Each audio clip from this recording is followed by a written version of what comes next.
प्रसंगी कीर्तनरूपी सेवेकरता निवडलेला अभंग पैठणचे सुप्रसिद्ध साधू शांतीब्रह्म एकनाथ महाराजांचा 5 चरणाचा तुमच्या आमच्या सर्वांच्या परिचयाचा असणारा नव्हे संत एकनाथ महाराजांच्या हरिपाठातला हा अभंग आहे. शक्यतो इथं बसलेल्या वारकऱ्याचा हा अभंग पाठ नाही असं होणार नाही. आणि जरी पाठ नसेल तरी कानपाठ तरी असेल ना. कानपाठ असलेला सुंदर असा सर्वांच्या परिचयाचा अभंग सेवेकरता निवडला. विठाल विठाल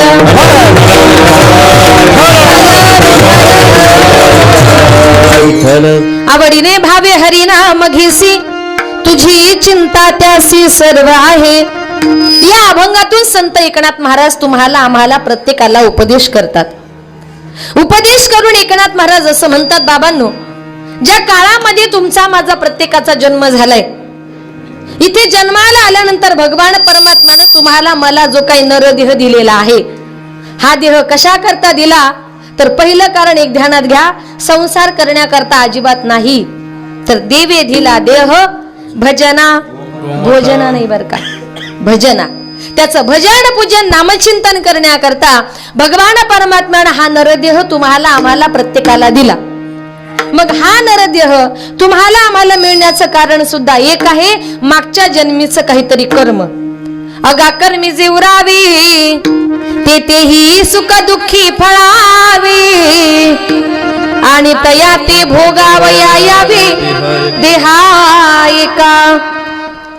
अगा कर्मी जे उरावे, मागच्या जन्माचं जे उरलेलं आहे ते आता फेडण्याकरता आणि तया ते भोगावया यावे देहा एका. एकट्याला मात्र हे सगळं काही कर्म भोगायचं आहे. म्हणून एकनाथ महाराज तुम्हाला आम्हाला कळकळीने उपदेश करतात की बाबांनो, तुम्हाला भगवान परमात्म्याचं चिंतन या कलियुगामध्ये तुम्हाला करावं लागेल. कारण का, आपल्या उद्धाराकरता एवढं एकच साधन राहिले, नाम संकीर्तन साधन पै सोपे. कीर्तनाचं साधन हे तुमच्या माझ्या सर्वांकरता सोपं साधन या कलियुगामध्ये राहिले. दुसरं काही साधन आपल्याला तरुण नेण्याकरता नाही. तुम्ही आम्ही इथं बसलेली माणसं खूप भाग्यवान आहात का, आपण 2 लाटेमधून वाचलो आणि तिसऱ्यातून जर वाचायचं असेल तर एकच उपाय, कलियुगा माझी करावे कीर्तन. भगवान परमात्म्याचं नामचिंतन, त्याचं कीर्तन, त्याचं भजन, त्याची श्रवण भक्ती हे जर केलं तरच आपला उद्धार होणार आहे. नाहीतर या जगाच्या बरोबर आपण कधी बुडून जाऊ हे आपल्याला सुद्धा सांगता येणार नाही. एकनाथ महाराज असं म्हणतात, माझ्या भगवान परमात्म्याला आवडते तेच करा. आवडे देवासी तो ऐका प्रकार, आवडे देवासी तो ऐका प्रकार, आवडे देवासी तो ऐका प्रकार, आवडे देवासी तो ऐका प्रकार, आवडे देवासी तो ऐका प्रकार, आवडे देवासी तो ऐका प्रकार, आवडे देवासी तो ऐका प्रकार, आवडे देवासी तो ऐका प्रकार. नामाचा उच्चार रात्र दिन, नामाचा उच्चार रात्र दिन, नामाचा उच्चार रात्र दिन. माळ गळा गोपी चंदन तिळा, तुळसी माळ गळा गोपी चंदन तिळा, तुळसी माळ गळा गोपी चंदन तिळा, तुळसी माळ गळा गोपी चंदन तिळा, तुळसी माळ गळा गोपी चंदन तिळा, तुळसी माळ गळा गोपी चंदन तिळा, तुळसी माळ गळा गोपी चंदन तिळा, तुळसी माळ गळा गोपी चंदन तिळा. माझ्या देवाला काय आवडतं? आवडे देवासी तो ऐका प्रकार. कुठला प्रकार आवडतो? लक्ष द्या. नामाचा उच्चार रात्रंदिन. जे भक्त मनापासून त्याचं रात्रंदिवस नामचिंतन करतात, देव म्हणतात ते भक्त मला माझ्या प्राणापेक्षाही प्रिय आहे. ज्ञानेश्वरीत त्याचं वर्णन आले. परी प्राणाहुनी परवते मज आवडती निरुते, ते भक्ती चरित्राते प्रशंसती. नामाचा उच्चार रात्रंदिन. अजून काय आवडतं? तुळसी माळ गळा गोपी चंदन टिळा. ज्याच्या गळ्यामध्ये पवित्र तुळशीची माळ आहे, कपाळाला गोपी चंदनाचा टिळा आहे आणि हृदयी कळवळा वैष्णवांचा. दुसऱ्या वारकऱ्यांबद्दल मनामध्ये तळमळ आहे. ते भक्त माझ्या देवाला फार आवडतात, म्हणून ज्याच्या गळ्यामध्ये तुळशीचे माळ आहे ते देवाला आवडतात बर का. मग अवश्य माणसाच्या गळ्यामध्ये पवित्र तुळशीची माळ असावी. का? देवाला आवडतं म्हणून. पण आपण देवाला आवडतं ते करत नाही. आपण नेहमी देवाच्या विरुद्ध करत असतो, म्हणून आपण देवाला आवडत नाही. देवाला आवडण्याकरता काय करा, गळ्यामध्ये पवित्र तुळशीची माळ घाला. पण या 2 वर्षाच्या काळात ना बऱ्याच लोकांनी आपल्या माळा काढल्या. का? डॉक्टरनी सांगितलं जगायचं असेल तर खावं लागेल. तो म्हटला मला जगायचे, त्यानं खाल्लं. पण ज्यांनी पहिल्या लाटेत माळी काढल्या ते दुसऱ्या लाटेत निघून गेले. ज्यांनी दुसऱ्या लाटेत काढल्या ते तिसऱ्या लाटेत जातीलच याची गॅरंटी. म्हणून तुम्हाला नसल जमत तर घालायची नाही, पण देवाची टिंगल करायची नाही. काय? देवाची टिंगल करायची नाही. काही काही लोक दिखाव्या करता घालतात न रात्रीच्या काढून ठेवतात, त्याला किंमत नाही हो. अशा माणसाला भगवंत कधीच जगू देत नाही, कधीच जगू देत नाही. का? तर देवाचा अपमान देवाला सहन होत नाही. म्हणून तुळशी माळ गळा, गोपी चंदन टिळा. जे माझ्या देवाला आवडते तेच तुम्ही करा. वाचायचं असेल तर तेवढाच उपाय तुमच्या माझ्या करता सगळ्यात सोपा राहिलाय. म्हणून आमचे एकनाथ महाराज असं म्हणतात, तुम्हाला देवाचं चिंतन करायचे कसं करा, आवडीने भावे. अतिशय आवडीने त्याचं नामचिंतन केलं पाहिजे. मग तुम्ही सांगाल ताई आवडीने नामचिंतन करणं म्हणजे काय? तर ऐका, अगदी व्यवहारातलं सोपं करून सांगते की ज्याप्रमाणे एखाद्या माणसाला एखादी भाजी जर खूप आवडत असेल, तो म्हणतो अरे वा आज माझ्या आवडीची भाजी केली. मग आवडीची भाजी केल्यानंतर त्याला इतका आनंद होतो. तो जर जेवायला बसला तर त्या दिवशी तो काय करतो, आवडती भाजी आहे म्हटल्यानंतर 1 भाकर खाण्याऐवजी तो अर्धीच भाकर खातो. खातो की नाही? काही चुकलं? डबल खातो. हा, 1 खाण्याऐवजी तो 2 खातो. का? तर त्याला ती भाजी आवडली, तो म्हणतो अजून द्या, अजून पुन्हा द्या. नाही का? चवी चवी घेऊ घास, ब्रह्मरस आवडी. आणि गोड लागल्यानंतर पुन्हा पुन्हा घेतो. तुका म्हणे गोड लागे आणि तो मागे रसना. जेवण म्हणजे आपली भाजी सांगितली नाही, आपली भाजी भाकर नाही, परमार्थातल्या नामचिंतनाची भाजी भाकरी. परमार्थाची सुद्धा तुम्हाला जेवणा इतकीच गोडी लागली पाहिजे. आज गावात कीर्तन आहे माहिती पडल्यानंतर तुम्हाला समजलं वा कीर्तन इतकं सुंदर असतं, उद्याही कुठं असतं तर ऐकायला गेलो असतो. आणि ज्या माणसाला कीर्तनाची भजनाची आवड लागली त्याला 15-20 किलोमीटर कीर्तन जर माहिती पडलं ना, ती लोक तीर्थ कीर्तनाला हजर होतात. का? तर त्याला ते आवड लागलं, त्याला ते आवडलं म्हणून आवडीने. दुसरा शब्द सांगितलाय भावे. भावाने नामचिंतन केलं तरी उद्धार आहे.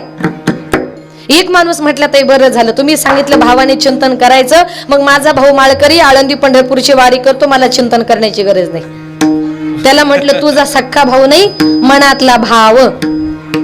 लोक काही अर्थ करतात, मनातला भाव महत्वाचा आहे का. मग ज्या टायमाला महिलांकरता सांगते, ज्या टायमाला स्त्रिया स्वयंपाक करतात ना, त्या टायमाला आपल्या मनामध्ये जे विचार येतात, आपल्या मनात जो भाव असतो तो भाव त्या स्वयंपाकामध्ये उतरत असतो. आणि खाल्ल्यानंतर माणसाची बुद्धी सुद्धा तशीच होते. तुम्ही एका दिवशी भांडण करून जर बाईनं स्वयंपाक केला, ती स्वयंपाक करायला घेते कुणाशी तरी भांडण होते, ती तांबे आपटते, टोमॅटो आपटते, खोबरं आपटते, सगळं आपटून स्वयंपाक करते. त्या दिवशी तिने 1 नाही 2 वाट्या खोबरं घालू द्या, ती भाजी चवीला चांगली लागत नाही. का? तर त्या भाजीमध्ये भांडणाचा भाव आहे. पण एखादी भाजी तिनं प्रेमानं करू द्या, माझ्या नवऱ्याला आवडते, माझ्या मुलाला आवडते, नका तुम्ही तिला खोबरं घालू, साधी मीठ मिरची मसाला घालून जर भाजी केली ना तर ती भाजी चवीला खूप छान लागते. का? तर ही भाजी करण्यामध्ये तुमच्या मनामध्ये चांगला भाव होता. नसेल माझ्यावर विश्वास तर घरी जा, संध्याकाळी नवऱ्याशी चांगली भांडण करा आणि मग भाजी करा, मग खाऊन बघा. काय? मनातला भाव त्या स्वयंपाकामध्ये उतरत असतो. म्हणून तर माझे एकनाथ महाराज संत महात्मे म्हणतात का स्वयंपाक करताना संध्याकाळच्या टायमाला महिलांनी भाकरी करताना हरिपाठ म्हणायचा. का? तर खाणाऱ्या माणसाला सुद्धा वाटतं मी सुद्धा हरिपाठ केला पाहिजे. पण आपल्या बाया भाकरी करायला बसल्या का? बसल्या ना, कळलं ना, इकडे थूक तिकडे थूक, भाकरी ते थुकतात, माहिती काय. म्हणून मनातला भाव, देवाचं चिंतन करायचं आवडीनं करा, भावानं करा. आणि जीवन जगत असताना असं काहीतरी कर्म करा का स्वर्गामध्ये गेल्यानंतर तुम्हाला आम्हाला यमाच्या यातना सहन कराव्या लागणार नाही. ऐसिया साधन करा काही, ऐसिया साधन करा काही,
ऐसिया साधन करा काही. ऐसिया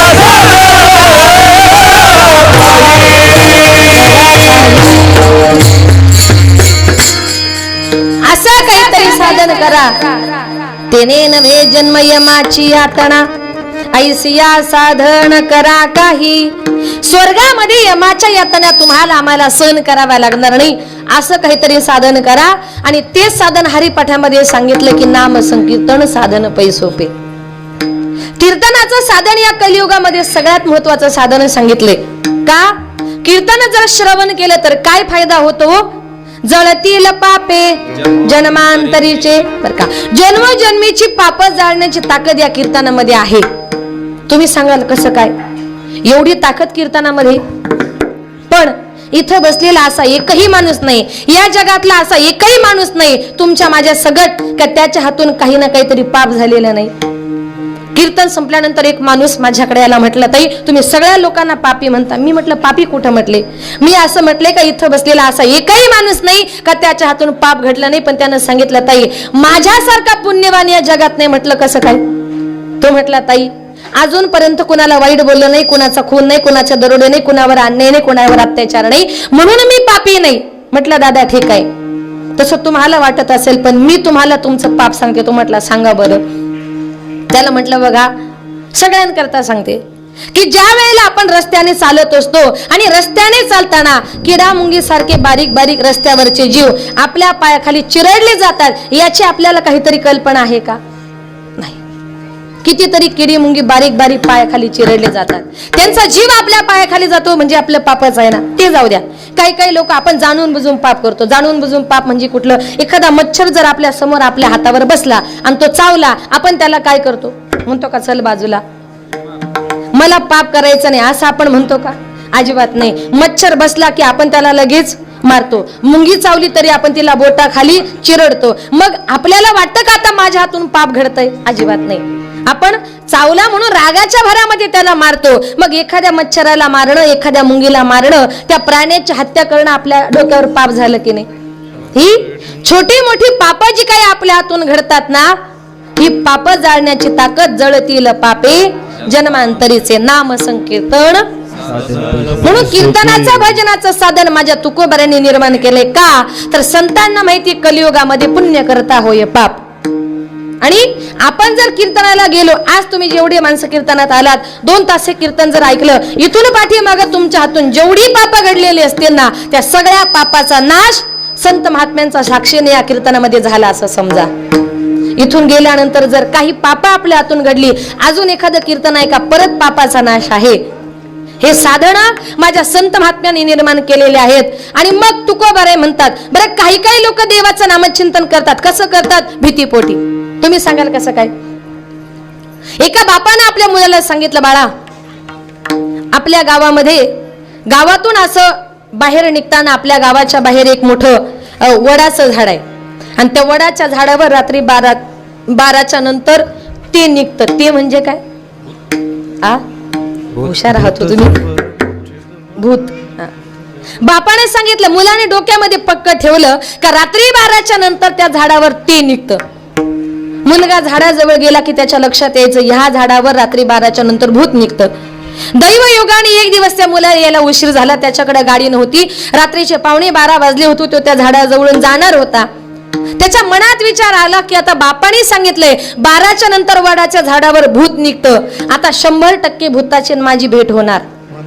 मनामध्ये फक्त त्याच्या भूत बसलेलं होतं, भूत मला भेटणार, भूत मला भेटणार. रस्त्याने चालल्या बरोबर 12 वाजले, झाडाच्या जवळ जाणार, आणि त्या दिवशी गमतीनं त्या झाडावर नेमकं एक माकड आलं होतं. कोणीतरी माणूस यायची चाहूल लागली, आणि त्या माकडानं या फांदीवरून त्या फांदीवर जे उड्या मारायला सुरुवात केली, याच्या लक्षात आलं आता त्या झाडावर नेमकं काय आहे? भूत आहे. भूत आहे म्हटल्यानंतर तो इतका घाबरला का त्यानं हरी हरी हरी म्हणायला सुरुवात केली. हरी हरी कुठपर्यंत? घरी येईपर्यंत. हरी घरी आला, हरी संपला. काय म्हणजे त्यानं हरीचं चिंतन का केलं? कारण त्यानं कधी काळी एका कीर्तनकाराचं कीर्तन ऐकलं होतं का ज्ञानोबरायांनी म्हटले, एखाद्या झाडावर भूत आहे असं तुम्हाला जर वाटलं तर त्याच्या करता मंत्र ऐका. हरी उच्चारणी मंत्र हा गाढ, हरी उच्चारणी मंत्र हा गाढ, हरी उच्चारणी मंत्र हा गाढ, हरी उच्चारणी मंत्र हा गाढ, हरी उच्चारणी मंत्र हा गाढ, हरी उच्चारणी मंत्र हा गाढ, हरी उच्चारणी मंत्र हा गाढ, हरी उच्चारणी मंत्र हा गाढ, हरी उच्चारणी मंत्र हा गाढ, हरी उच्चारणी मंत्र हा गाढ, पळे भूत बाधा भेने तेथे, हरी मुखे म्हणा, हरी मुखे म्हणा, हरी मुखे म्हणा, हरी मुखे म्हणा, हरी उच्चारणी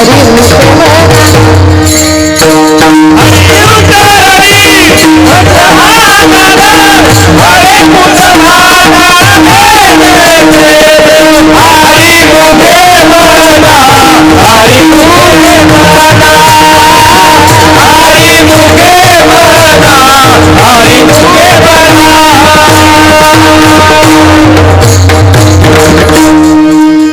आपण नेहमी हरिपाठ म्हणतो नाही का, समोर बसलेली वारकरी मंडळी, पण आपण म्हणतो पण आपण त्या शब्दाचा कधी विचार करत नाही. मला सुद्धा प्रमाणे आल्यानंतर डोक्यात आलं, हा बरोबर, हरी उच्चारणी मंत्र हा आगाध आणि पळे भूत बाधा भेने तिथे. एखाद्या ठिकाणी भूत आहे, काही काही लोक म्हणतात नाही त्याला काहीतरी बाहेरचं झालं. तुमच्याकडे आहे का ते? म्हणतात ना त्याला भूत बाधा झाली, त्याला भूताने झपाटलं, मग या भक्ताकडे जा त्या भक्ताकडे जा, तो म्हणतो 35,000 द्या, एखादा कोंबड्या द्या, एखादा लिंबू द्या, बरं करतो. ज्ञानोबराय म्हणतात इकडे तिकडे जाण्याची गरजच नाही. तुम्हाला असं काही जर वाटलं, ज्या माणसाला ती बाधा झाली त्यानं एका जागी बसा, 1-2 तास बसा, रोज सकाळी उठला, फक्त हरी हरी राम राम विठ्ठल विठ्ठल, जे म्हणेल जे वाटेल त्या देवाचं चिंतन करा. आणि त्या देवाचं चिंतन केलं का भूत नुसती चालत नाही हो, पळत सुटतात. पळे भूत बाधा भेने तेथे, हरिमुखे म्हणा, हरिमुखे म्हणा, पुण्याची गणना कोण करी.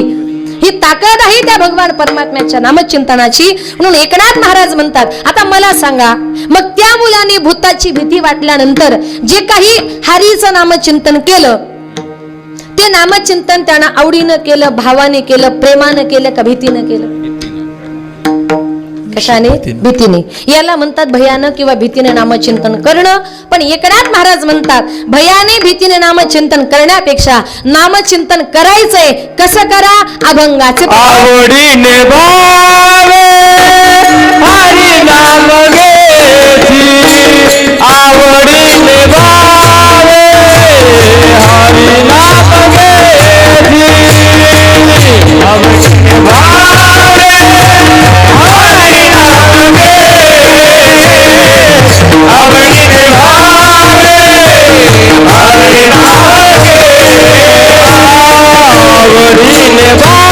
भावे हरी नाम घेती, आवडीने भावे हरी नाम घेती, आवडीने भावे हरी नाम घेती,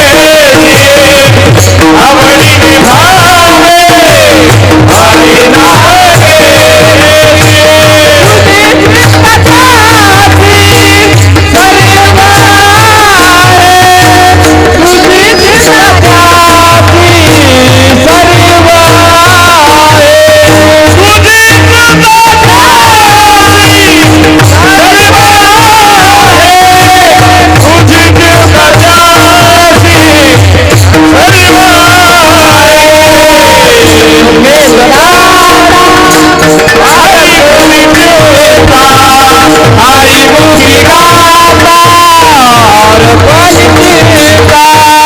हरी मुखी गाता हर पल सीता,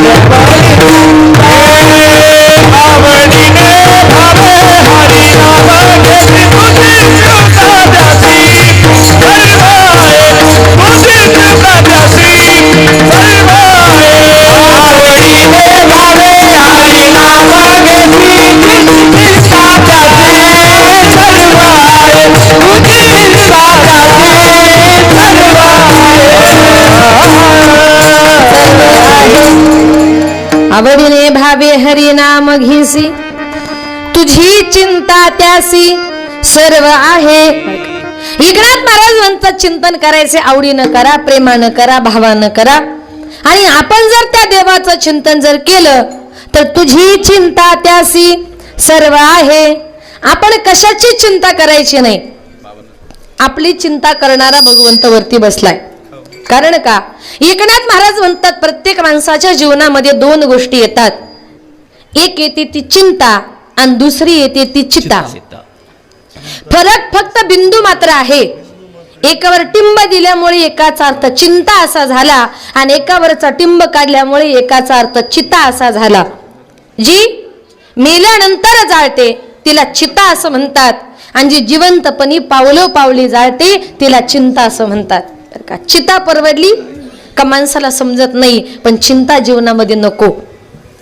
कबीर महाराजांनी फार सुंदर वर्णन केले. चिंता से घटे चतुर्य, दुःख से घटे शरीर, पाप से घटे लक्ष्मी, कह गए दास कबीर. कबीर महाराज म्हणतात चिंता से घटे चतुर्य. ज्या दिवशी तुमच्या जीवनामध्ये काही ना काहीतरी चिंता येते ना, लोक म्हणतात फार हुशार माणूस होता रे, पण आता वेड्यासारखा वागायला लागला. का तर त्याच्या जीवनामध्ये रात्रंदिवस काही ना काहीतरी चिंता आहे आणि चिंतेमुळे त्याचं शहाणपण सुद्धा बाजूला जातं. दुसरी गोष्ट सांगितली दुःख से घटे शरीर. काही काही लोक म्हणतात आमच्या घरामध्ये खायला प्यायला कशाचीच कमी नाही, पण तरी सुद्धा आमच्या मुलांची बायकोची तब्येत होत नाही. का होत नाही? तिच्या जीवनामध्ये काही ना काहीतरी दुःख आहे. दुःख से घटे शरीर आणि पाप से घटे लक्ष्मी. काही काही लोक काय म्हणतात पूर्वी आमच्याकडे फार पैसा होता, पण ताई आता हातामध्ये पैसाच थांबत नाही. पैसा थांबत नाही याला कारण का ज्या दिवशी तुमचं पाप वाढतं ना त्या दिवशी लक्ष्मी ही घरातून नाराज होऊन जात असते. पाप से घटे लक्ष्मी आणि कह गए दास कबीर. ही संतांची वाणी, हे आपल्यासारख्याचा शब्द नाही हो. संतांचा शब्द कधी खोटा ठरत नाही. म्हणून संत महात्मे म्हणतात जीवनामध्ये अजिबात तुम्ही कशाची चिंता करायची नाही.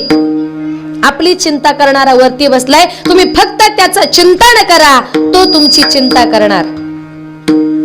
एक उदाहरण देऊन सांगेल. आपण जर त्याचं चिंतन केलं मग तो आपली चिंता कशी करतो एक उदाहरण देऊन सांगते. आमचे संत गोरोबा काका, गोरा कुंभार, चिखल तोडवायचा, मडके घडवायचे, आपला उदरनिर्वाह करायचा. आणि एक दिवस गोरोबा काका चिखल तोडत होते. त्यांच्या बायकोनं सांगितलं हो मी जरा शेजारून पाणी घेऊन येते, थोडस जरा आपल्या बाळावर लक्ष द्या. गोरोबा काकाची बायको पाणी आणण्याकरता निघून गेली. बायको काय म्हटली या शब्दाकडे गोरोबा काकांचं लक्ष नव्हतं, कारण चिखल तोडवता विठ्ठल विठ्ठल विठ्ठला हरि ओम विठ्ठला, विठ्ठल विठ्ठल विठ्ठला हरि ओम विठ्ठला. विठ्ठलाचं चिंतन चालू होतं. बायको पाणी आणण्याकरता गेली. तो छोटासा 7-8 महिन्याचा रांगणारं मूल होतं. आई घरामध्ये दिसत नाही म्हणून सगळीकडे आपल्या आईला शोधत शोधत तो मुलगा बाहेर गेला. बापाचा आवाज आला. तो मुलगा रांगत रांगत आपल्या बापाकडे गेला. गोरा कुंभार विठ्ठलाच्या चिंतनामध्ये मग्न होते. ते रांगणारं मूल गेलं, चिखलामध्ये गेलं. गोरोबा काकांना माहिती नाही. विठ्ठलाच्या चिंतनामध्ये मग्न असल्यामुळे स्वतःचं 7-8 महिन्याचं मूल गोरोबा काकांनी आपल्या पायाखाली तुडवलं. मूल रडत होतं, पण तरी सुद्धा बोला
लागणार मूल त्या चिखलामध्ये गेलं, स्वतःच्या बापानं तोडवलं पण भान नाही. आणि जगामध्ये नवल घडलं, नवलाची गोष्ट ऐक सखे बाई, कुंभाराने बाळ तुडविल पायी, नवलाची गोष्ट ऐक सखे बाई. जगामध्ये नवल घडलं, स्वतःचं मूल स्वतःच्या बापानं पायाखाली तोडवलं तरी बापाला भान नाही. गोऱ्या कुंभाराची बायको जेव्हा पाणी घेऊन आली, बघतो तर काय सगळीकडे आपल्या मुलाला शोधू लागली, मुलगा सापडत नाही. गोऱ्या कुंभारांच्या जवळ गेले, आहो आपल्या बाळाला कुठे बघितलं का? गोरा कुंभार विठ्ठलाच्या चिंतनामध्ये मग्न होते. ती पुन्हा म्हणते, आहो आपल्या बाळाला कुठे बघितलं का? गोरा कुंभार विठ्ठलाच्या चिंतनामध्ये मग्न आहेत. तेवढ्यात बायकोचं लक्ष गेलं चिखलाकडे. चिखलामध्ये तिला रक्त दिसलं आणि त्याच्या बरोबर स्वतःच मेलेलं मूल सुद्धा दिसलं. काय अवस्था झाली असेल त्या मातेची? ती माता म्हटली, आहो आपलं रांगणारं मूल, एकुलतं एक बाळ तुम्ही पायाखाली तुडवलं आणि तेही विठ्ठलाच्या नामात चिंतन करता. गोऱ्या कुंभारावर भान नाही. तिने महाराजांच्या अंगाला स्पर्श केला. महाराज, अहो आपला मुलगा तुम्ही पायाखाली तोडवला. हा अंगाला स्पर्श केल्याबरोबर महाराजांची शांतता भंग झाली. महाराज म्हटले, काय ग, मी माझ्या विठ्ठलाचं चिंतन करतोय आणि तू माझं जे काही चिंतन करते त्याच्यामध्ये तू माझा भंग केलास. म्हणून गोरा कुंभार तिच्यावर मारण्याकरता धावले, हात वरती केला आणि तिनं गोऱ्या कुंभारांना शब्द दिला, महाराज माझ्या अंगाला हात लावाला तर तुम्हाला विठ्ठलाची शपथ आहे. काय सांगितलं?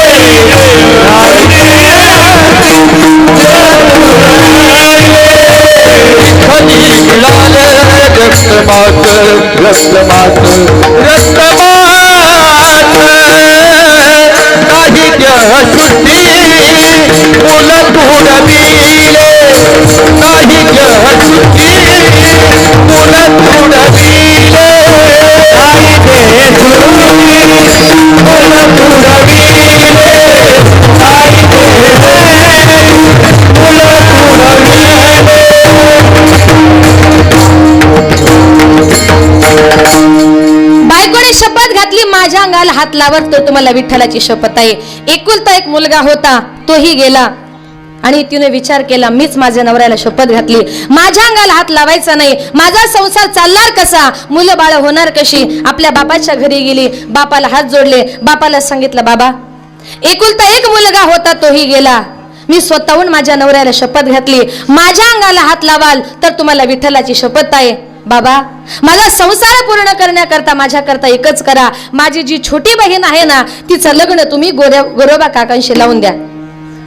आपल्या मुलीच्या म्हणण्यानुसार आपल्या छोट्या मुलीचं लग्न गोरोबा काकांशी लावलं. लग्न सोहळा पार पडला. संध्याकाळी नवरा नवरी आई बापाचं दर्शन घ्यायला गेले. दर्शन घ्यायला गेल्यानंतर बापानं आशीर्वाद दिला, महाराज जसं मोठीचा सांभाळ केलात, जसं मोठीशी वागलात तसं छोटीशी सुद्धा. लक्षात आलं काय? तिनं शपथ घातली, माझ्या अंगाला हात लावायचा नाही. बापानं आशीर्वाद दिला, जसं मोठीशी वागलात तसं हिच्याशी सुद्धा वागा. गोरा कुंभार चिंतेमध्ये पडले. लग्न झालं, नवरा जवळ जायला तयार नाही. 2 महिने झाले, 3 महिने झाले. दोघी बहिणीने प्लॅन केला, रात्री गोरोबा महाराज झोपलेले असताना आपण जायचं आणि त्यांचे हात आपल्या अंगावर ठेवायचे. रात्रीच्या 2-2:30 वाजता गोरोबा काका झोपेमध्ये होते. दोघी जणी गेल्या, गोरोबा काकांचे हात घेतले, आपल्या अंगावर ठेवले. गोरोबा काकांना जाग आली, बघतो तर काय आपले हात बायकोच्या अंगावर. अरे बायकोने शपथ घातली होती, अंगाला हात लावाल तर तुम्हाला विठ्ठलाची शपथ आहे. माझ्या या हातानं विठ्ठलाची शपथ मोडली. रात्रीच्या टायमाला घरामध्ये गेले, धारधार अशी विळी घेतली आणि विळीने दोन्ही हात तोडून टाकले. का? या हातानं विठ्ठलाची शपथ घेतली म्हणून. पण आज लोक देवाची खोटी शपथ सुद्धा घेतात. एखाद्याला सांगा तू खरंच खरं बोलतोय का, तो म्हणतो देवा शपथ मी खरं बोलतो. पण ज्या दिवशी माणूस देवा शपथ म्हणतो ना त्या दिवशी ते 100% खोटं. का? माणसं कधीही देवाची शपथ घेतात पण अजिबात नाही. संत महात्म्यांनी कधी देवाची शपथ खोटी घेतली नाही, कधीच नाही. आणि मग शपथ दिली, हात तर तुटले, संसार चालणार कसा, प्रपंच चालणार कसा. पंढरपूरच्या आषाढीची वारी जवळ आली होती. गोरोबा काका पंढरपूरला निघाले. पाऊले चालती पंढरीची वाट, पाऊले चालती पंढरीची वाट, पाऊले चालती पंढरीची वाट, पाऊले चालती पंढरीची वाट, सुखी संसाराची सोडून या गाठ, सुखी संसाराची सोडून या गाठ, पाऊले चालती पंढरीची वाट, पाऊले चालती पंढरीची वाट, पाऊले चालती पंढरीची वाट, पाऊले चालती पंढरीची वाट.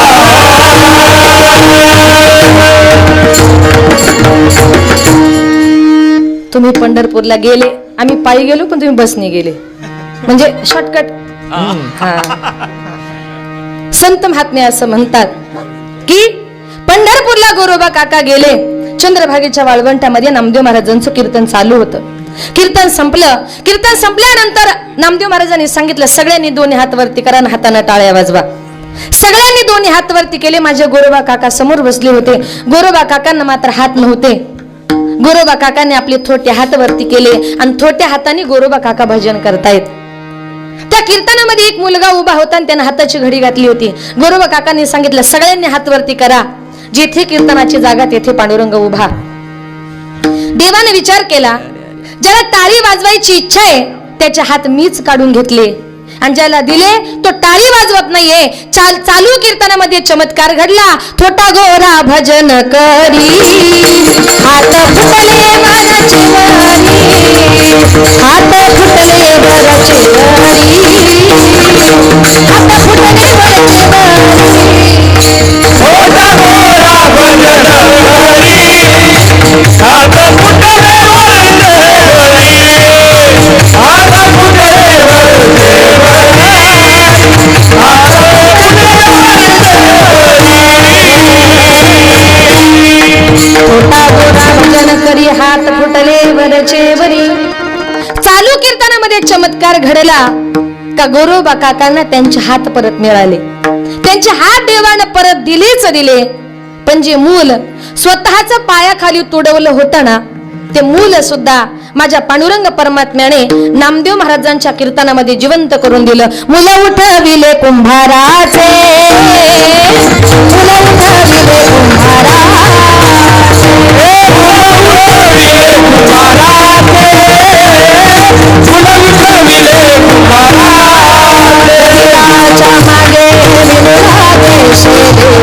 कबीराच्या मागे विनुरागे शेले,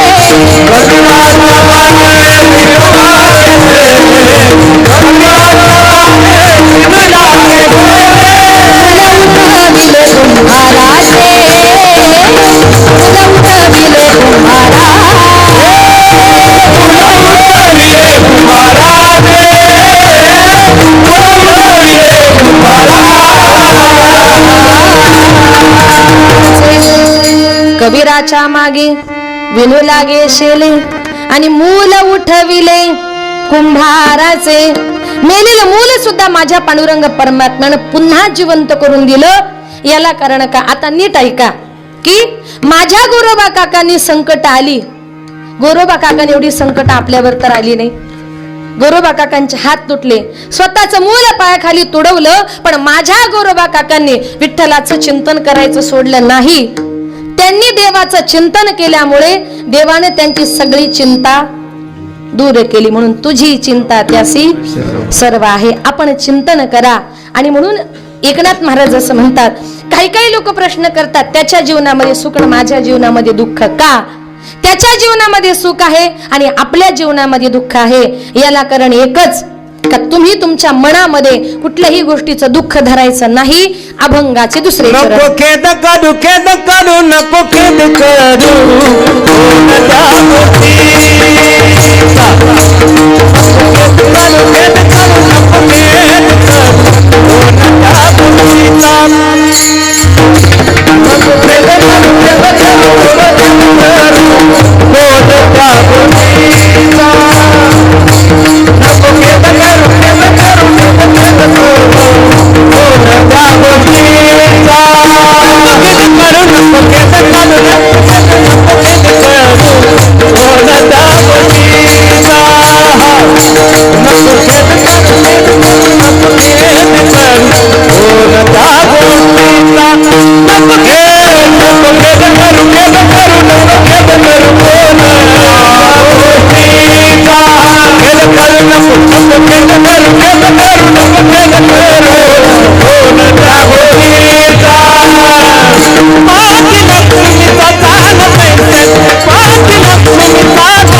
सुंदर चाल म्हटलं. हा. नको खेद करू कोणत्या गोष्टीचा, पती लक्ष्मीचा जाणत असे. तुकोबराय म्हणतात तुम्ही कुठल्याही गोष्टीचा खेद म्हणजे दुःख मनामध्ये धरायचं नाही. लक्ष्मीचा पती तुमची माझी प्रत्येकाची काळजी करायला तयार आहे. आपण लक्ष्मीच्या पाठीमागे अजिबात धावायचं नाही. जीवन असा जगा, लक्ष्मी म्हणजे पैसा आपल्या पाठीमागे धावत आला पाहिजे. का आज समाजामध्ये लोकांची रीत अशी झाली, लोकांना देव नको, फक्त देवाची बायको पाहिजे. मिळेल का? लक्ष्मी म्हणजे लक्ष्मी. थोडक्यात काय? लक्ष्मी. देवाची बायको कोण आहे? लक्ष्मी आहे. देव नको, देवाची बायको पाहिजे. असा एकच जण होऊन गेला, त्याचं नाव होतं रावण. पण देवाला नाही, देवाच्या बायकोला पळवल्यामुळे कर्मे रावण क्षय पावला. कर्मामुळे रावणाचा सुद्धा नाश झाला. तिथे तुमच्या आमच्यासारख्या सामान्य माणसाचं काय? एक कर्मामुळे रावणाचा नाश कसं झाला तुम्हाला उदाहरण देऊन सांगते. का ज्या वेळेला रावणाच्या घरी इतकं मोठं राज्य, का आमच्या संत महात्म्यांनी कुणाच्याच घराचं वर्णन केलं नाही, पण रावणाच्या घराचं वर्णन माझ्या संतांनी केले, तुकोबरायांनी केले. तुकोबराय म्हणतात, कोटी घरे जेथे काशाय तांब्याची, शुद्ध कांचनाची सप्तकोटी. रावणाच्या इथे अनेक कोटी घरं सोन्याची होती, 7 कोटी घरं तर शुद्ध सोन्याची होती, अनेक काशाची होती, तांब्याची होती. इतकं मोठं राज्य त्या रावणाचं. पण असं म्हणतात का विनाशकाले विपरीत बुद्धी. एखाद्या चांगल्या माणसाचा जर नाश करायचं असेल, त्याला मारायचं असेल, तर माझ्या देवाला अशी बंदूक घेऊन यावी लागत नाही. मारू का गोळी? तो कुठल्याही रूपाने नाश करतो. आपण म्हणतो नाही फार चांगला माणूस होता, पण काय बुद्धी दिली देवानं त्याला आणि त्याचं वाटोळं झालं. त्याचं होत नाही, देव त्याची बुद्धी फिरवतो. विनाशकाली विपरीत बुद्धी. तशी रावणाला बुद्धी झाली. रावणानं ठरवलं, माझ्या राज्यामध्ये सगळीच लोक माझ्या घरांमध्ये, सोन्याच्या घरांमध्ये, तांब्याच्या घरामध्ये फुकट लोक राहतायत, पण इथून पुढे हे मी खपून घेणार नाही. इथून पुढे मी या सगळ्या लोकांकडून कर वसुली करणार. रावण निघाला, प्रत्येकाच्या घरी गेला, सांगितलं एवढ्या वर्ष माझ्या राज्यामध्ये, माझ्या घरांमध्ये राहिलात ना, आता जाताना मला कर म्हणून काहीतरी द्या. कोणी सोनं दिलं, कोणी पैसे दिले. रावण फिरत फिरत जंगलामध्ये गेला आणि जंगलामध्ये 2 साधू जंगलामध्ये तपश्चर्या करत होते. त्यांच्या जवळ गेला. रावणाने सांगितलं, हे बघा महाराज, तुम्ही माझ्या राज्यामध्ये बऱ्याच वर्षापासून तपश्चर्या करता, आता मला तुमच्याकडून कर म्हणून काहीतरी पाहिजे. साधू महाराजांनी सांगितलं, राजे साहेब, तुमच्या जंगलामध्ये राहतो, मिळेल ती फळे कंदमुळे खातो, रात्रंदिवस देवाचं ध्यान करतो, पैसा सोना आमच्या जवळ नाही, कर आम्ही कुठून द्यायचा. रावणाने सांगितलं, कर जर द्यायचा नसेल तर तुम्हाला माझ्या राज्यामध्ये राहता येणार नाही. साधूंनी सांगितलं, देण्यासारखं काहीच नाहीये, आम्ही तुमचा राज्य सोडून चाललो. रावणाने सांगितलं, जा, पण तसं जाऊ देणार नाही. एवढ्या वर्ष राहिलात ना, इतक्या वर्ष राहिल्याचा कर देऊन जा. त्यांनी सांगितलं, देण्यासारखं काहीच नाही. म्हटले, मग जाऊ देणार नाही. साधूंनी सांगितलं, आता एकच गोष्ट देण्यासारखी, ती म्हणजे आमचं रक्त. आमचं रक्त घ्या, हवं तर ती विका आणि त्याचे जेवढे पैसे येतील ना, ते तुम्ही आमच्या नावाने कर म्हणून घ्या. रावण म्हटला, तसं चालेल. काय कमी होतं साधूंचं रक्त घ्यायला? ते रक्त त्यानं घेतलं, एका घटामध्ये घेतलं. रावण संध्याकाळी घरी आला, तो घट आपल्या स्वतःच्या हातामध्ये होता. मंदोदरी विचारते, काय हो, सकाळपासून गेला होता, यायला एवढा उशीर का झाला? आणि बरं, हातामध्ये काय आहे तुमच्या? एवढे प्रधान बरोबर आहेत, एवढे सैन्य बरोबर आहे, आणि तुम्ही तो घट तुमच्या हातामध्ये घेतलाय. आहे तरी काय? काही नाही का, औषध आहे, दाखवा मला काय आहे ते. रावण तो घट लपू लागला. रात्रीच्या टायमाला त्यानं आपल्या काही विश्वासू माणसांना घेतलं आणि तो घट एका जमिनीमध्ये त्यानं पुरून ठेवला. मंदोदरी हे सगळं काही बघत होती. रावण आल्यानंतर ती गेली, तिनं तो घट, ती जमीन पुन्हा खोदली, तो घट घेतला. त्या घटात, रात्रीचा टाइम होता, काही समजलं नाही, काळं काळं काहीतरी दिसलं, कारण रात्री रक्त जरा काळं दिसतं, काहीतरी द्रव्य आहे. आणि माझ्या नवऱ्याने हे जर पिलं आणि माझ्या नवऱ्याचं बरं वाईट जर काही झालं तर उद्या आम्ही 80,000 जणी विधवा होणार. कारण का 80 सहस्र जया सुंदरा कामिनी माझी मुखराणी मंदोदरी. 80,000 बायका रावणाच्या होत्या. माझ्या नवऱ्याचं बरं वाईट काही झालं तर आम्ही 80,000 जणी उद्ध्वस्त होणार, विधवा होणार. जे व्हायचे ते माझंच होऊ दे. का तर ती महान पतिव्रता होती. ज्या 5 पतिव्रतांमध्ये तिचं नाव घेतलं जातं, अहिल्या, सीता, तारा, द्रौपदी च मंदोदरी इति पंचकन्या स्मरे नित्यम महापातक नाशनम. इतकी ती महान पतिव्रता होती. तिनं तो घट घेतला, गटागटात सगळं द्रव्य प्राशन केलं आणि 2 महिन्यामध्ये त्या साधूंच्या रक्तापासून मंदोदरी गरोदर राहिली. तिच्या लक्षामध्ये आलं की अरे आपण त्या घटातलं काहीतरी द्रव्य पिलं आणि त्याच्यापासून मला दिवस गेले, हे जर माझ्या नवऱ्याला माहिती पडलं तर माझा नवरा आता मला जिवंत सोडणार नाही. तिनं शास्त्राचं काहीतरी कारण दिलं, रावणाला सांगितलं नाही का, एखाद्या मुलीची मुलाची पोटामध्ये हत्या करणं पाप आहे ही ती जाणून होती. तिनं ठरवलं दिवस तर गेलेत, हत्याही करू शकत नाही. रावणाला सांगितलं, मला एका ब्राह्मणाने सांगितले 9 महिने नवऱ्याचं तोंड बघायचं नाही. का? तिला तो गर्भ लपवायचा होता. 9 महिने 9 दिवस झाले आणि मंदोदरी प्रसूत झाली. तिच्या पोटी सुंदर एक कन्या रत्न जन्माला आलं. 9 महिने लपवलेला गर्भ आणि आता जर मला मुलगी झाली हे जर माझ्या नवऱ्याला माहिती पडलं तर माझा नवरा माझ्या समोर तिला मारेल. म्हणून हे पाप मला माझ्या माथी घ्यायचं नाही. रडत रडत विश्वासू सैन्याच्या हातामध्ये ती मुलगी दिली, पेटीमध्ये घातली, सांगितलं आपल्या राज्यात नाही दुसऱ्या राज्यात कुठंतरी नेऊन पुरा. ती पेटी घेतली, त्यांच्या राज्यात नाही तर अयोध्या नगरीमध्ये नेऊन पुरली. आपल्याला एवढंच माहिती आहे का एका शेतकऱ्याला ती सापडली, मग त्यानं ती जनक राजाला दिली. म्हणून सीता ही जमिनीतून आली म्हणून ती जमिनीची मुलगी असं म्हणतात. ती जनकाची जनक कन्या म्हणतात, पण ती मुलगी होती कुणाची? मंदोदरीची. मग ती पेटी अयोध्या नगरीमध्ये पुरल्यानंतर ती पेटी एका शेतकऱ्याला सापडली. जमिनी खालचं द्रव्य हे राजाच्या मालकीचं असतं म्हणून त्यानं ती पेटी उचलली, जनक राजाकडे नेऊन दिली. जनक राजाने ती पेटी खोलली, बघतो तर काय, नुकतीच 1-2 दिवसापूर्वी जन्माला आलेली छोटीशी मुलगी त्या पेटीमध्ये होती. जनक राजाने तिला सांभाळली. पुढे तिचं नाव जानकी असं ठेवलं. नंतर तिचं नाव झालं तीच म्हणजे सीता माता. सीता माता. पण विचार करा, आता ही जी काही सीता जी काही मुलगी होती ती कुणाची होती हो?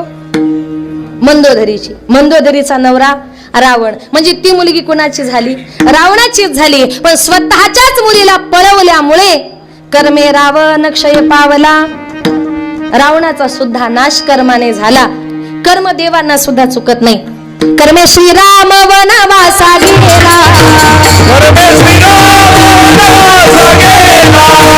कर्मे दशरथ वियोगे मेला,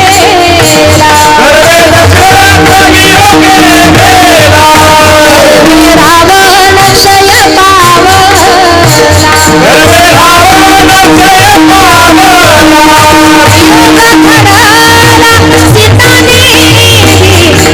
सीता गभारा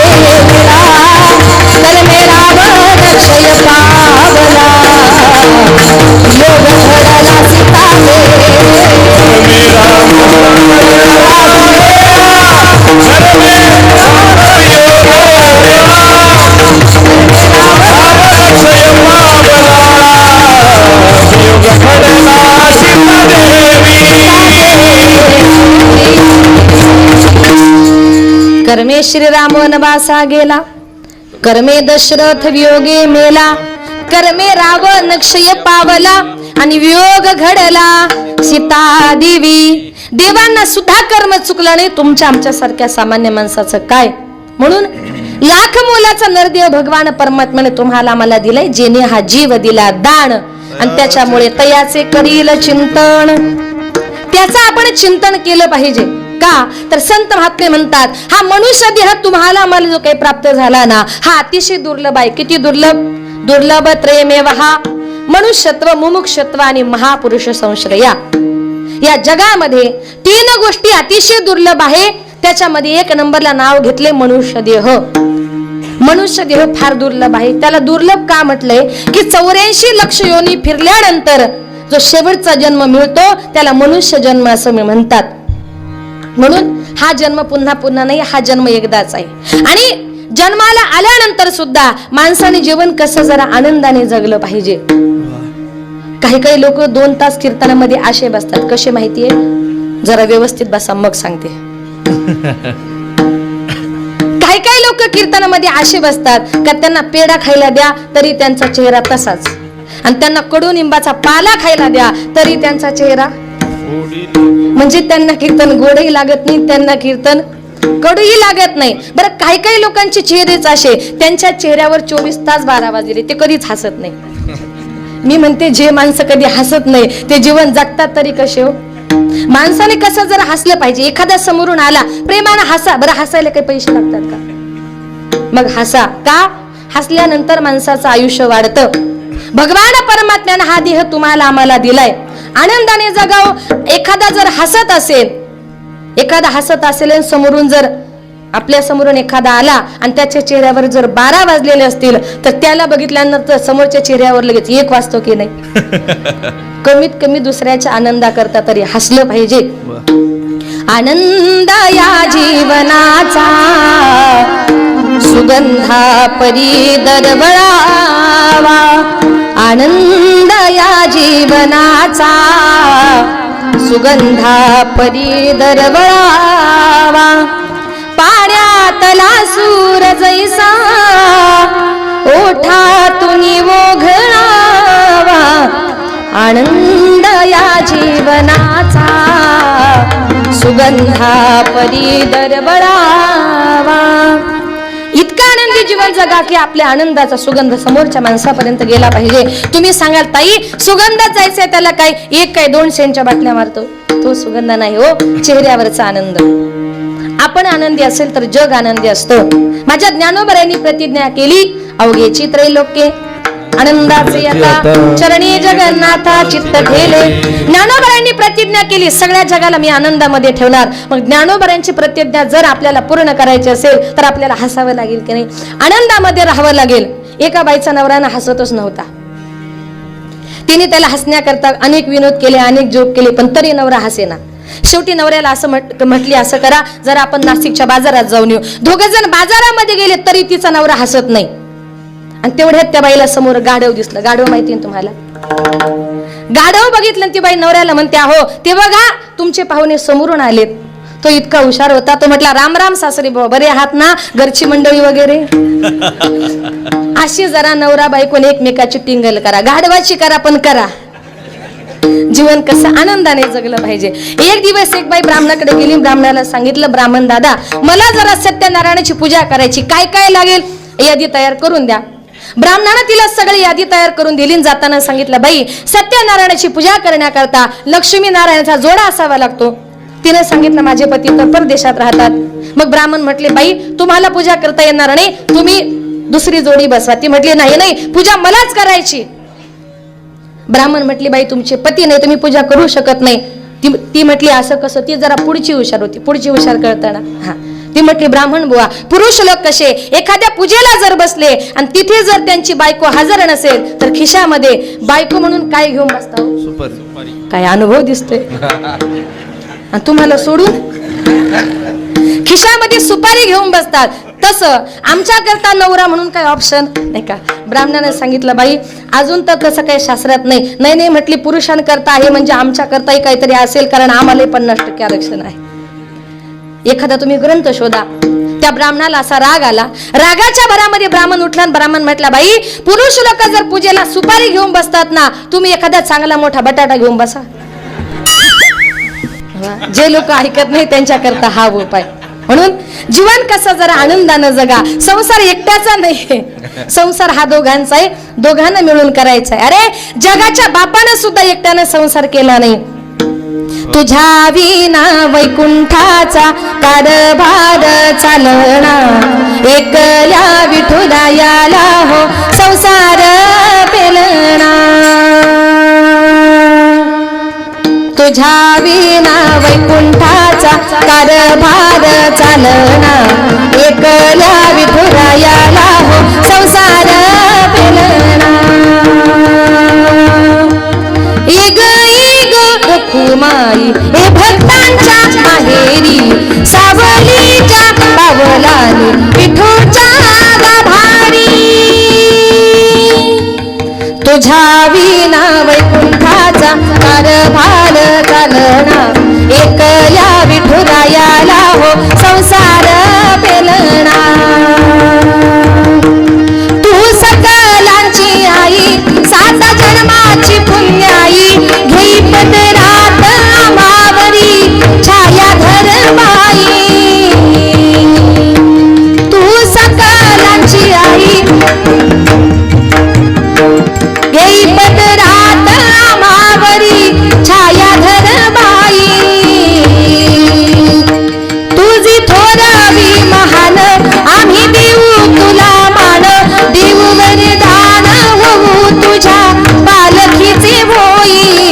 रखुमाई रखुमाई रखुमाई रखुमाई रखुमाई रखुमाई रखुमाई रखुमाई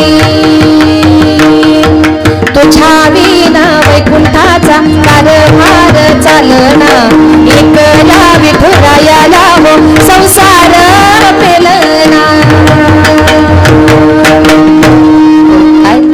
जगाचा बाप रुक्मिणीला म्हणतोय रुक्मिणी अगं तुझ्याशिवाय मी या जगाचा संसार करू शकत नाही तुझ्या विना वैकुंठाचा कारभार चालना एकल्या विठुरायाला हो संसार पेलना म्हणून देवानं सुद्धा संसार केला आपल्याला सुद्धा तो करायचाय देवानं आनंदामध्ये केला आपण सुद्धा आनंदामध्ये करा म्हणून एकनाथ महाराज असं म्हणतात नको खेद करू कोणत्या गोष्टीचा पती लक्ष्मीचा जाणत असे का तुम्ही चिंता करायची नाही लक्ष्मीचा पती तुमची चिंता करायला तयार आहे आणि म्हणून तुमचा माझा सगळ्यांचा सांभाळ तो एकटाच करतोय अभंगाचे तिसरे सकळ जीवाचा करीतो सांभाळ सकळ जीवाचा करीतो सांभाळ जीवाचा करीतो सांभाळ सकळ जीवाचा करीतो सांभाळ जीवाचा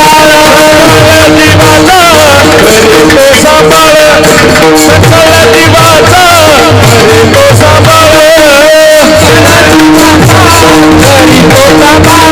सकळ जीवाचा करीतो सांभाळ तुझा मोकळीला ऐसे नाही तुझा मोकळीला ऐसे नाही तुझा मोकळीला ऐसे नाही तुझा मोकळीला ऐसे नाही हरी मुक्ती गाता हरमली देवा हरी मुक्ती गाता हरमली देवा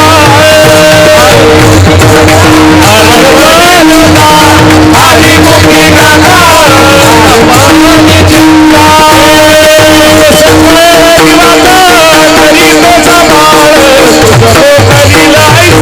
सकळ जीवाचा करीतो सांभाळ तुझा मोकळीला ऐसे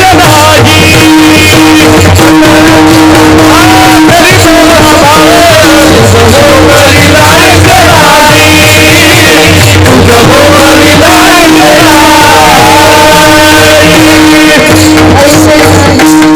सकळ जीवांचा करीतो संभाळ तूच मोकलील ऐसे नाही संत महात्मे म्हणतात तुमचा माझा प्रत्येकाचा सांभाळ तो करतोय आपण अजिबात कशाची चिंता करायची नाही कारण हा देह आपला नाहीये जिंदगी किराए का घर है एक ना एक दिन बदलना पड़ेगा जिंदगी किराए का घर है एक ना एक दिन बदलना पड़ेगा जिंदगी किराए का घर है एक ना एक दिन बदलना पड़ेगा जिंदगी किराए का घर है एक ना एक दिन बदलना पड़ेगा जिंदगी किराए का घर है एक ना एक दिन बदलना पड़ेगा जिंदगी किराए का घर है एक ना एक दिन बदलना पड़ेगा जिंदगी किराए का घर है एक ना एक दिन बदलना पड़ेगा जिंदगी किराए का घर है एक ना एक दिन बदलना पड़ेगा जब तुझको आवाज देगी घर से बाहर निकलना पड़ेगा तुझको आवाज देगी घर से बाहर निकलना पड़ेगा जब तुझको आवाज देगी घर से बाहर निकलना पड़ेगा जिंदगी किराए का घर है एक ना एक दिन बदलना पड़ेगा जिंदगी किराए का घर है एक ना एक दिन बदलना पड़ेगा जिंदगी किराए का घर है एक ना एक दिन बदलना पड़ेगा जिंदगी किराए का घर है एक ना एक दिन बदलना पड़ेगा एक दिन बदलना पड़ेगा एक दिन बदलना पड़ेगा ही जिंदगी हे आयुष्य म्हणजे एक भाड्याचं घर आहे. एखाद्या भाड्याच्या घरामध्ये आपण कुठपर्यंत राहू शकतो? जोपर्यंत त्या घर मालकाची परवानगी आहे तोपर्यंत. ज्या दिवशी घर मालकानं सांगितलं माझं घर खाली करा, मी आपल्या घराबद्दल बोलत नाही, मी प्रत्येकाच्या देहरूपी घराबद्दल बोलते. देह देवाचे मंदिर, हे हृदयरूपी घर हे आपलं नाहीये, ते वरच्या मालकाचं आहे. आणि ज्या दिवशी वरच्या मालकानं सांगितलं माझं घर खाली करा, त्या दिवशी तुम्हाला मला प्रत्येकाला हे घर खाली करून वरती निघून जायचे. त्या दिवशी कोणाची परवानगी, कोणाची सत्ता चालत नाही.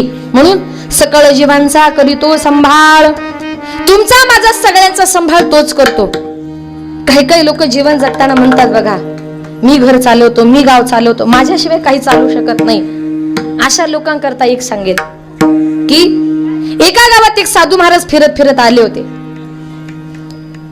एका सज्जन गृहस्थाच्या घरी मुक्काम केला. साधू महाराज सकाळी निघाले आणि त्याने घर मालकाने सांगितलं, मालक मी आता चाललो, मी दक्षिण भारतची तीर्थयात्रा करण्याकरता चाललोय, येता का माझ्या बरोबर? घर मालकाने सांगितलं, मी तुमच्या बरोबर आलो असतो, पण माझ्या पदरात माझी बायको आणि मुलं आहेत आणि मी जर गेलो तर त्यांचा सांभाळ कोण करणार? साधू महाराजांनी सांगितलं, तेवढाच प्रश्न आहे. म्हटले हो. म्हटले असं करा, मी तुमच्या बायको मुलांकरता दर महिन्याला 5,000 रुपये देतो, मग चिंता? म्हटले हरकत नाही. साधू महाराजांनी विचार केला, 6 महिन्याचा प्रश्न आहे, दक्षिण भारतची यात्रा ही होईल आणि साधू महाराज जर 5,000 रुपये देणार असतील तर चालेल. तो सज्जन गृहस्थ त्या साधू महाराजांच्या बरोबर बायको मुलाचा निरोप घेतला आणि तो निघाला. मुक्काम दर मुक्काम करत करत 1 महिना झाला, 2 महिने झाले. प्रत्येक महिन्यामध्ये साधू महाराज त्याच्या बायकोच्या घरी 5,000 रुपये पाठवायचे, ती संसार करायची.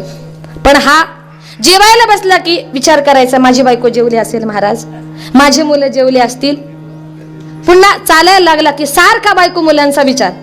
साधू महाराजांनी मनामध्ये विचार केला की अरे हा सारखा याच्या बायको मुलांचा विचार करतोय, पण याचा विचार घरचे करतात की नाही? कारण का एखादा घरातला माणूस एखाद्या माणसापासून घरात जर त्रास होत असेल, तो सारखा लेक्चर जर देत असेल, तो माणूस 10-15 दिवस गेला की घरातल्यानं बरं वाटतं, बरं झालं 15 दिवस जरा आता आराम.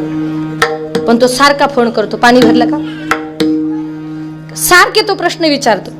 हा निघून गेला पण चिंता घरच्यांची करतोय. साधू महाराजांनी मनामध्ये विचार केला, हा यात्रेला आलाय, चिंता घरच्यांची करतोय, पण याच्या घरची याची किती चिंता करतात हे आपण त्याला दाखवून द्यायचं. 3ऱ्या महिन्यामध्ये साधू महाराजांनी त्याच्या नकळत एक गुपचूप पत्र लिहिलं.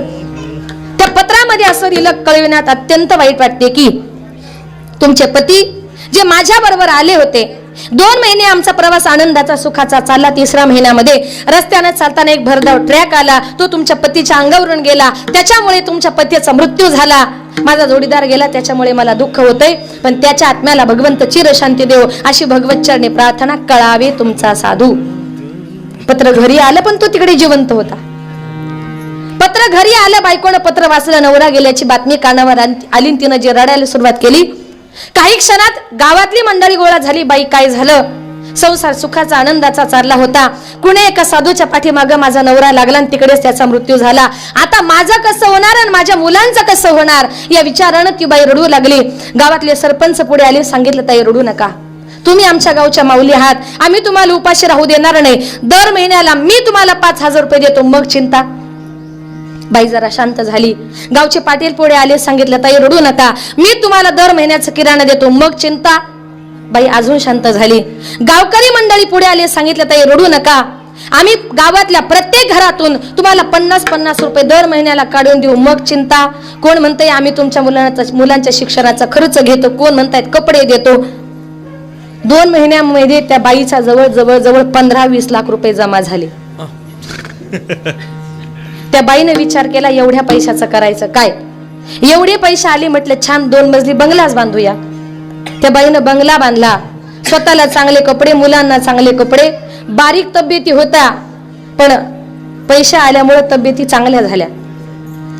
हा तिकडे विचार करतोय, माझी बायको मुलं काय खात असतील.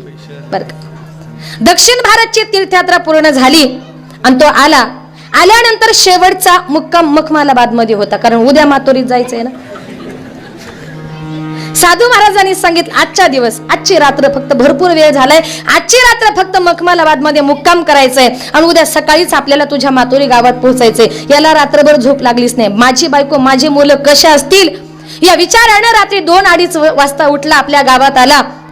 बघतो तर काय, जिथं आपलं घर होते तिथं घर नाही, तर 2 मजली बंगला होता. त्याच्या मनामध्ये विचाराला, मी गेल्यानंतर माझ्या बायको मुलांना कोणीतरी हाकललं, कोणीतरी बंगला बांधला, पण माझ्या बायको मुलांचा पत्ता या बंगल्यातले माणसंच सांगतील. खिडकीतून डोकावून बघितलं तर त्या बंगल्यामध्ये एक जाडी बाईन 2 जाडी पोरं झोपलेले होते. त्याने विचार केला, आपले बायको मुलं तर पातळ होते, हे आपले दिसत नाही, पण हे पत्ता सांगतील म्हणून त्यानं बेल वाजवली. ती बाई आली, तिनं दार उघडलं, बघते तर काय, समोर आपला पती शॉक बसला तिला. आणि हळूच नवऱ्याला म्हणते, का हो तुम्ही? तो म्हटला, का ग तू? आणि कपाळाचं कुंकू, गळ्यातलं मंगळसूत्र काय केलं? ती म्हटली, अहो तुम्ही गेल्याची बातमी कानावर आली आणि हे सगळं मी काढून टाकलं. अगं मी जिवंत आहे. अहो हळू बोला. तो म्हटला, माझ्या घरामध्ये मी हळू का बोलायचं? अहो तुम्ही आल्याची बातमी जर उद्या गावात कळली ना, मातोरीमध्ये सगळं बुडणार. तो म्हटला, काय बुडणार? ती म्हटली, तुम्ही आल्याची बातमी जर उद्या गावात जर कळाली तर सरपंचाचे 5,000 रुपये, पाटलाचा किराणा, गावातल्या प्रत्येक घरातून 50-50 रुपये, कुणाचे साड्या, कुणाचे कपडे, उद्यापासून सगळंच बंद होणार, म्हणून हळू बोला. तो म्हटलं, मग तू तरी सांग आता मी काय करू? ती म्हटली, हात जोडून तुमच्या पाया पडून तुम्हाला एकच विनंती करते, आता तुम्ही दक्षिण भारत तीर्थयात्रा करून आलेत ना, आता जरा पुढे उत्तर भारत करायला जा. हा चिंता कुणाची करतोय? घरच्या माणसांची. पण एकनाथ महाराज म्हणतात, तुम्ही चिंता करायची नाही, सकळ जीवांचा करीतो संभाळ, तू जमो करील ऐसे नाही विठोबा रखुमार.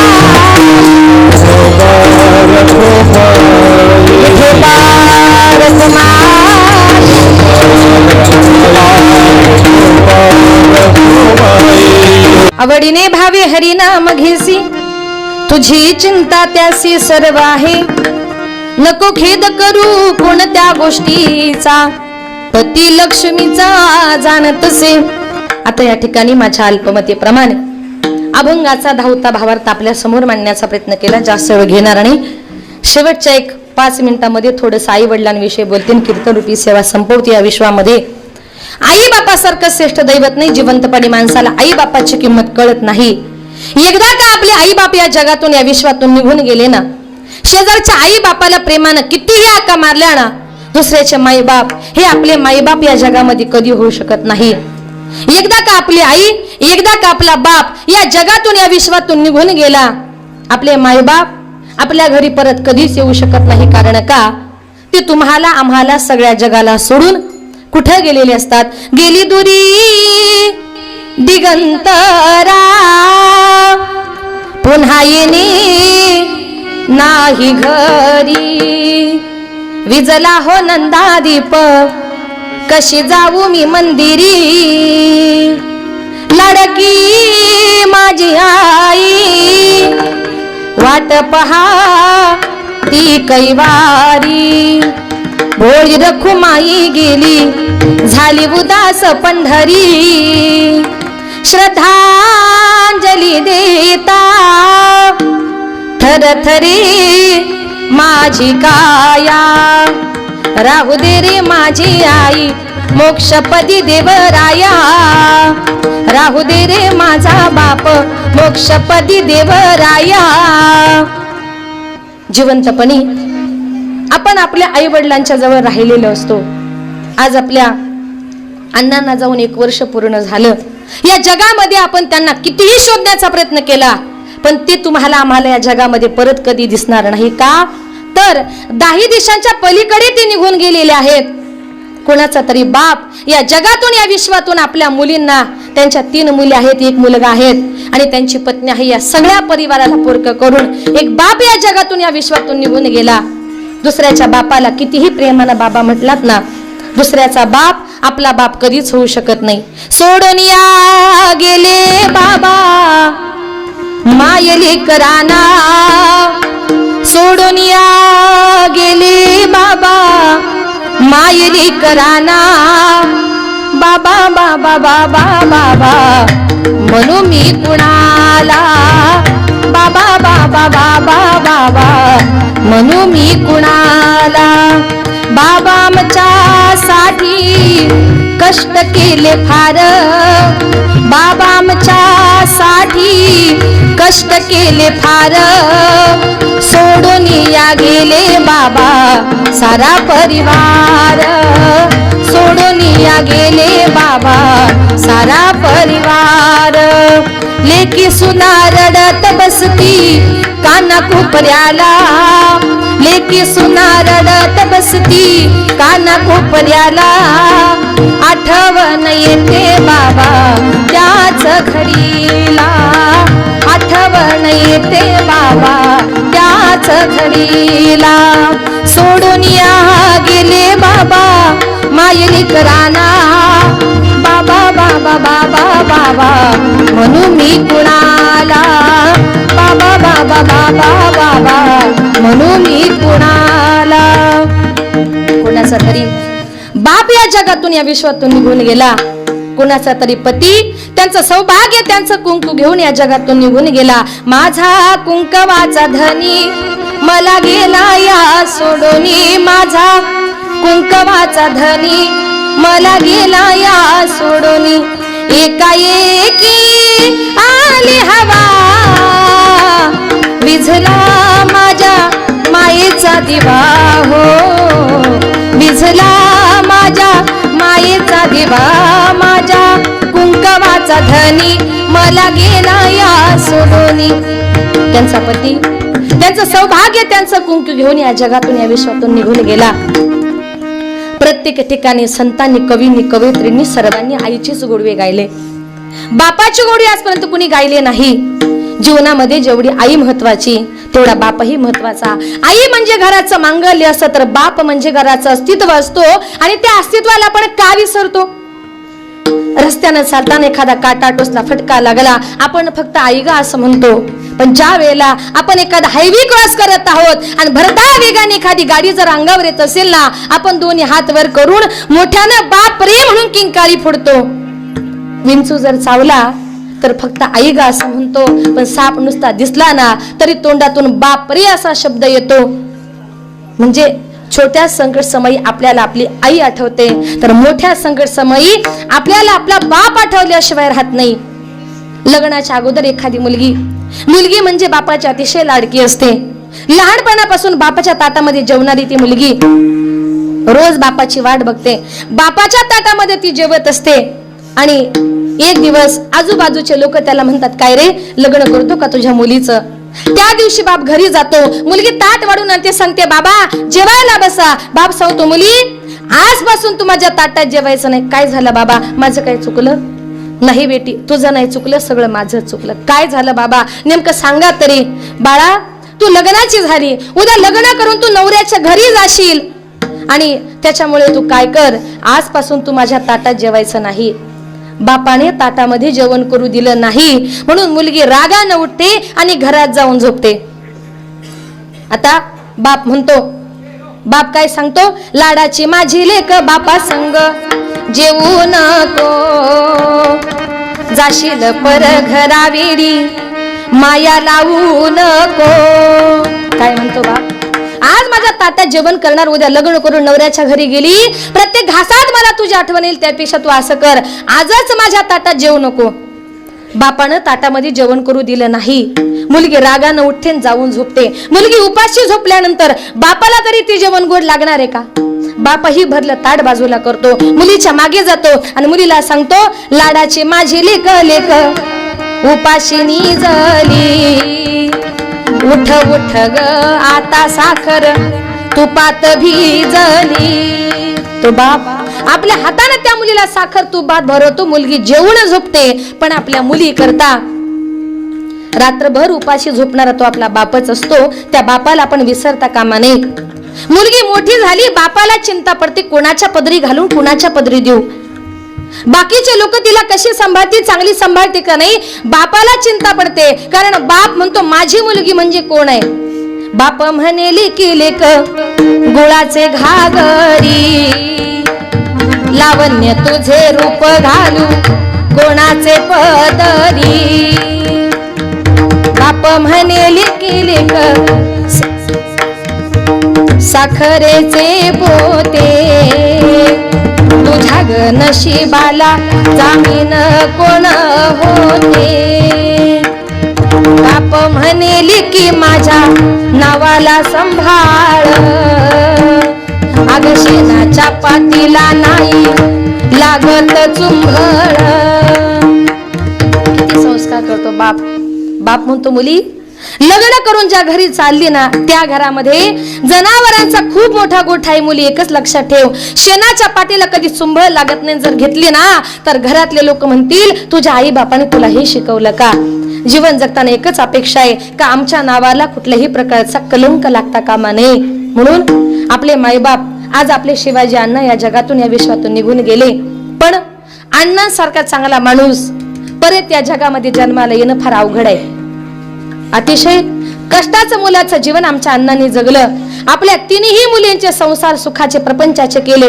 योग्य असे जावई बघून दिले एकुलता एक मुलगा आहे त्याचा संसार त्याचा प्रपंच सुखाचा केला आणि जवळजवळ पंढरपूरच्या आळंदीच्या शिवाजी अण्णांना धार्मिक कार्याची फार आवड होती 7-8 त्यांनी पायवारी केलेल्या आहेत दरवर्षी दिंडी जर चालली तर दिंडीचं जेवण अण्णांचं घर रस्त्यावरच आहे त्या दिंडीला जेवण अण्णांच्या घरी असायचं अतिशय धार्मिक माणूस पण निश्चितच पंढरपूरची वारी केलेला वारकऱ्यांना जेवण घातलेला हा माणूस देवाला चांगल्या माणसाची ज्या टायमाला स्वर्गामध्ये गरज भासते ना त्या टायमाला चांगली माणसं देऊन येतो म्हणून तर असं म्हणतात जो आवडतो सर्वांना तोच आवडे देवाला अण्णांना देव भगवंत या जगातून घेऊन गेला पण निश्चितच परत त्यांच्या मूर्तीसारखी मूर्त आणि त्यांच्या चेहऱ्यासारखा चेहरा परत या जगामध्ये भगवंतांनी कधीच कुठे घडवला नाही आई तुझ्या मूर्ती वाणी या जगात मूर्ती नाही